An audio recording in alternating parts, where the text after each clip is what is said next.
آپ کو دعوت دی اسی غرض سے کہ آئیے اس فساد کے دور میں مل کر اصلاح کا کام کرتے ہیں. آئیں وہ اجنبی بن جائیں جن کے لیے محمد رسول اللہ صلی اللہ علیہ وسلم نے فرمایا فطوبى للغرباء کہ ان اجنبیوں کے لیے بشارت ہے، خوشخبری ہے، کیونکہ ان اجنبیوں نے ہی دین پر قائم رہنا ہے اور لوگوں کو دین کی روشنی دکھانی ہے. یہ تبھی ممکن ہے جب دین سیکھیں اور دوسروں کو بھی سکھائیں. اللہ سے دعا ہے ہمیں قبول فرما لے. اسی طرح سے آپ صلی اللہ علیہ وسلم نے جو دوسری بات کہی وہ بہت اہم ہے. آپ نے فرمایا اسلام پرانا ہو جائے گا. حضرت حذیفہ بن یمان سے روایت ہے رسول اللہ نے فرمایا اسلام پرانا ہو جائے گا جیسے کپڑے کی بیل پرانی ہو جاتی ہے. یعنی جیسے کپڑا اور کپڑے کے اوپر لگی ہوئی چیز پرانی ہو جاتی ہے، یہاں تک کہ مسلمانوں میں سے کوئی نہ جانے گا کہ روزہ کیا ہے، نماز کیا ہے، قربانی کیا ہے، صدقہ کیا ہے، اور اللہ کی کتاب ایک ہی رات میں چل دے گی. حدیث بہت امپورٹنٹ ہے.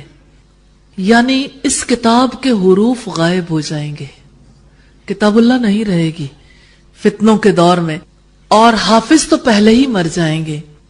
تو زمین میں ایک آیت بھی قرآن حکیم کی باقی نہیں رہے گی، اور چند گروہ مسلمانوں کے رہ جائیں گے، اور مسلمان بوڑھے اور بوڑھیاں یہ کہیں گے کہ ہم نے اپنے باپ دادا کو یہ کلمہ کہتے ہوئے پایا ہے لا الہ الا اللہ، تو ہم بھی کہتے ہیں باقی کوئی بات ہمیں پتہ نہیں ہے. صلہ بن ظفر نے کہا جو تابعی ہیں اور حذیفہ سے راوی ہیں کہ لفظ لا الہ الا اللہ کہنے سے ان کو کوئی فائدہ نہیں ہوگا، اور وہ نہیں جانتے ہوں گے کہ روزے اور نماز، قربانی اور زکوٰۃ کو.